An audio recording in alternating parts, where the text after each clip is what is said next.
जात जनगणना करायला, जात जेव्हा भारतातलं वास्तव आहे त्याला नाकारायची काय गरज आहे? जात आहेत आणि जातीच्या आधारावर काही गोष्टी ठरलेल्या आहेत. तुम्ही काही कितीही म्हटलं तरी अजून लग्न व्यवस्था आहे, आरक्षण आहे, ते प्रत्यक्ष अप्रत्यक्ष तिच्यावरती आहे.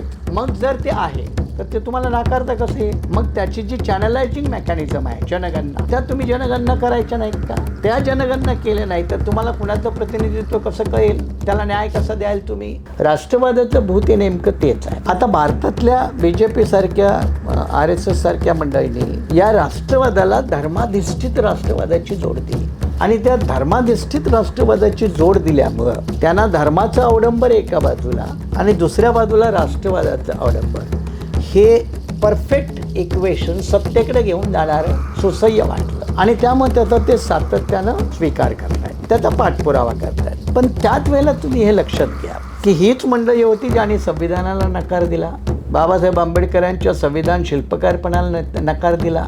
49-48ला काहीतरी दिल्लीमध्ये पुतळे पण जाळले RSSच्या लोक. सगळं तेव्हापासून ते आजपर्यंत आताही ते सुरू आहेत खटाटोप.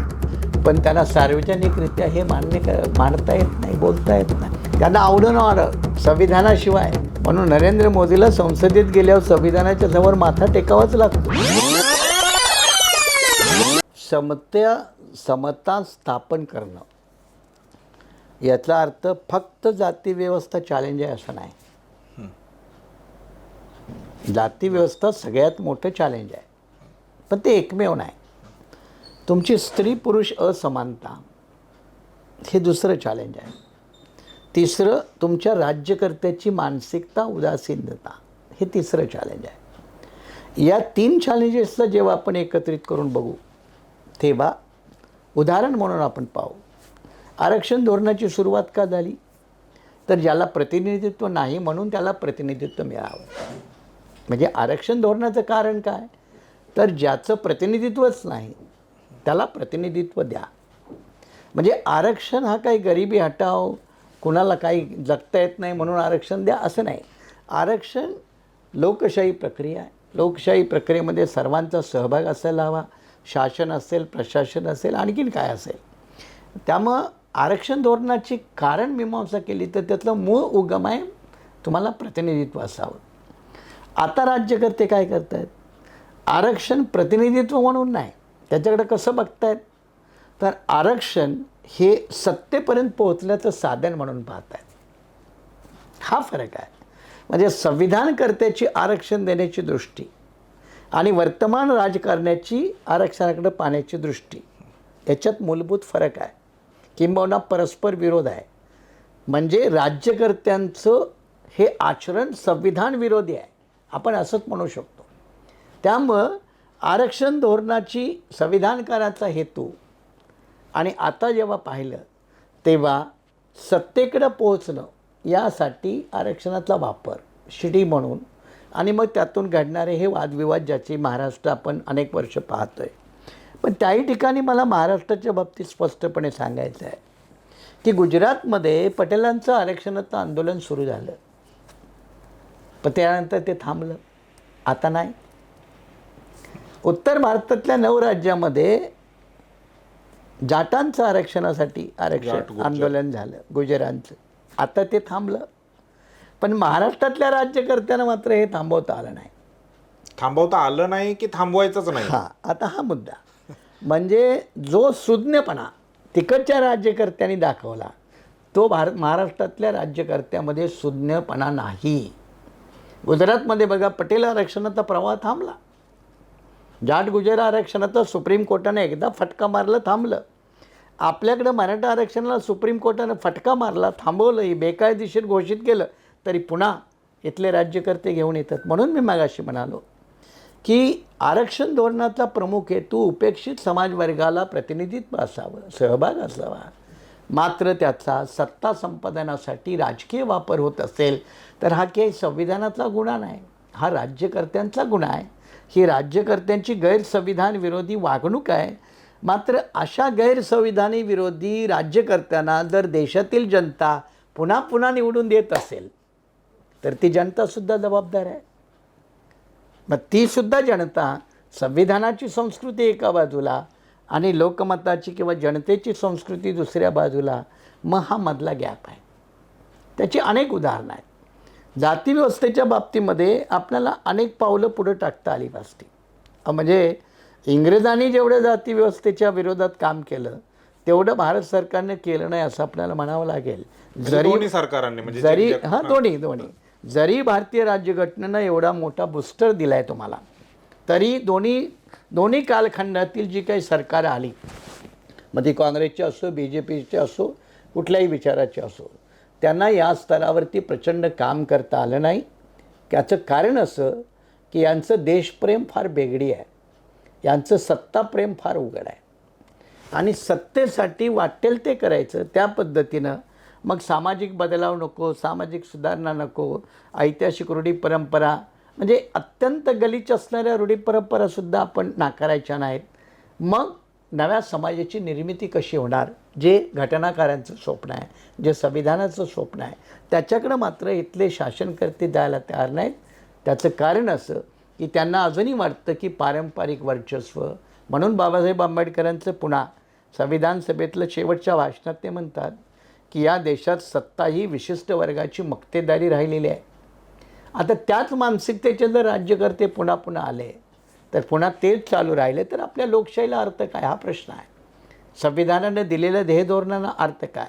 आणि म्हणून जो अपेक्षितरित्यानं प्रवास करायला हवा, ध्येयधोरणं राबवायला हवी, त्या दृष्टिकोनातून पूर्वीचं काँग्रेस सरकार असो किंवा वर्तमान BJP सरकार असो किंवा मध्ये आलेली छोटी मोठी लहान सहान सरकार असो.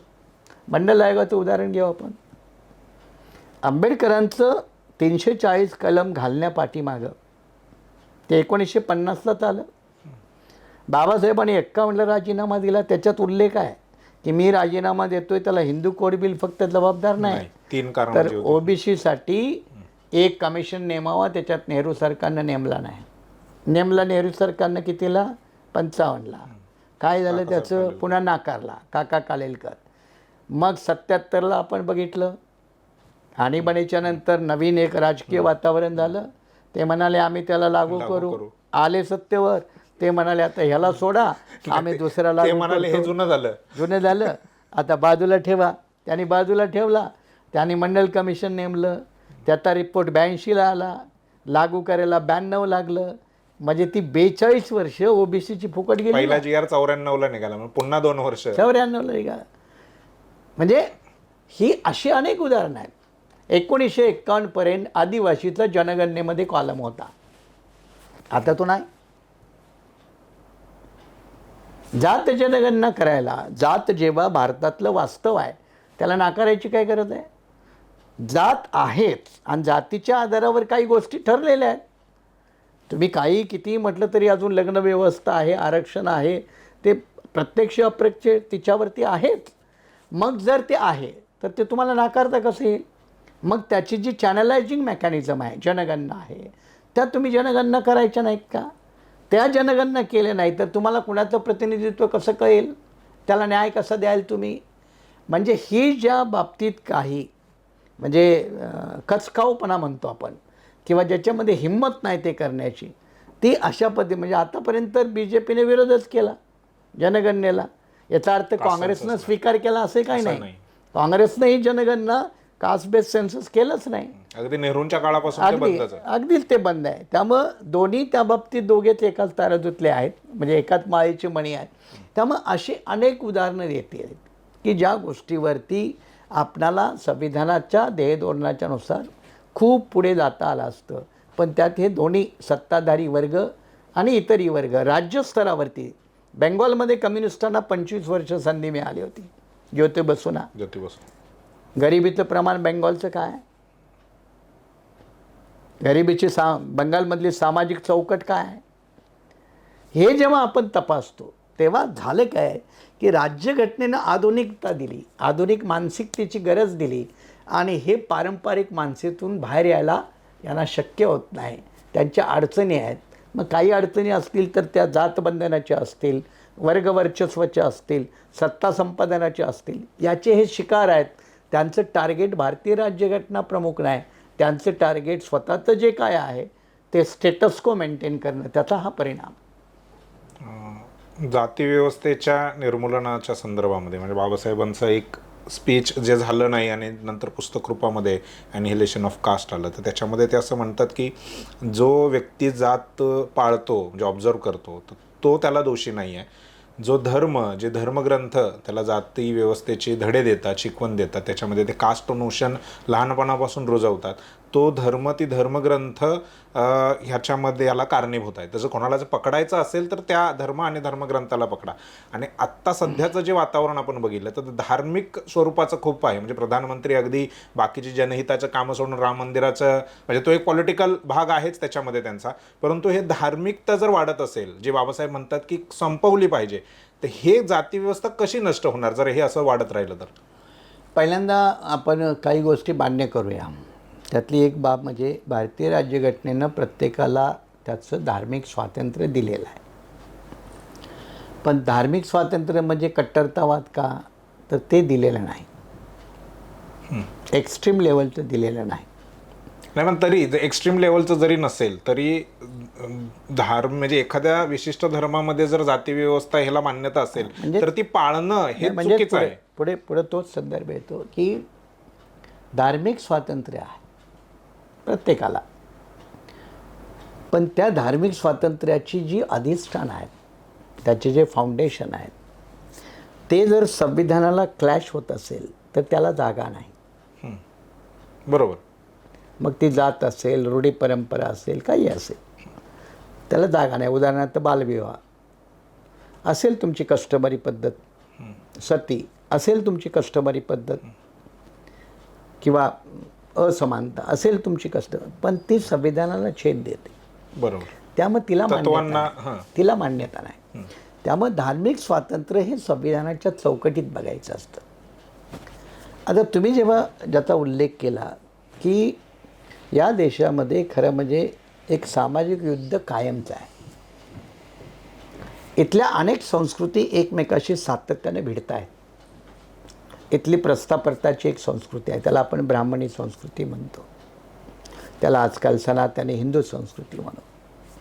इथल्या उपेक्षित दलितांच्या त्यांची एक स्वतःची संस्कृती आहे, अस्पृश्यांची, उपेक्षितांची, आदिवासींची त्यांची एक स्वतंत्र वेगळी संस्कृती आहे. पुन्हा जे याच्यातून जे बाहेर पडले, ख्रिश्चन झाले, मुस्लिम झाले, त्यांची एक स्वतंत्र एक संस्कृती आहे. आता या सगळ्या संस्कृतीच्या जंजाळात अनेकांना वाटतं की माझं सगळं सर्वस्व व्हावं, आणि त्या मानसिकतेचे जे लोक आहेत ते सध्या सत्तेत आहेत, BJP, RSS किंवा मोदी वगैरे आपण म्हणू.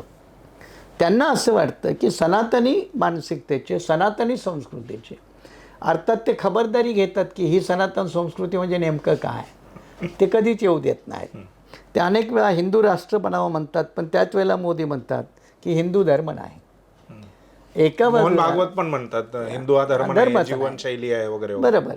पण ते काही जरी म्हणत असले तरी ते जे सगळं आहे बंदिस्त ते धर्माच्या चौकटीमध्ये आहे, आणि ती धार्मिक चौकट ती संविधानाशी सुसंगत राहत नाही, अनेक ठिकाणी राहत नाही. आता काय होतं, अलीकडं जगामधल्या जेव्हा आपण सत्ताधाऱ्याच्या बाबी तपासतो त्यावेळेला राष्ट्रवादाची एक नवीन संकल्पना अनेक देशात उभी राहते. खरं म्हणजे हे सायकल आहे. दुसऱ्या महायुद्धात देखील हे असंच उभं राहिलं होतं. 30-40 वर्षानंतरचं एक सायकल जगामध्ये असं येतं, आणि त्यामध्ये वेगवेगळे असे सिद्धांत पुन्हा पुन्हा आपल्या डोळ्यासमोर येतात. राष्ट्रवादाचं भूत हे नेमकं तेच आहे. आता भारतातल्या BJP सारख्या, RSS सारख्या मंडळींनी या राष्ट्रवादाला धर्माधिष्ठित राष्ट्रवादाची जोड दिली, आणि त्या धर्माधिष्ठित राष्ट्रवादाची जोड दिल्यामुळं त्यांना धर्माचं अवडंबर एका बाजूला आणि दुसऱ्या बाजूला राष्ट्रवादाचं अवडंबर, हे परफेक्ट इक्वेशन सत्तेकडे घेऊन जाणारं सुसह्य वाटलं, आणि त्यामुळे त्याचा ते सातत्यानं स्वीकार करतायत, त्याचा पाठपुरावा करतायत. पण त्याच वेळेला तुम्ही हे लक्षात घ्या की हीच मंडळी होती ज्यांनी संविधानाला नकार दिला, बाबासाहेब आंबेडकरांच्या संविधान शिल्पकारपणाला नकार दिला. अगदी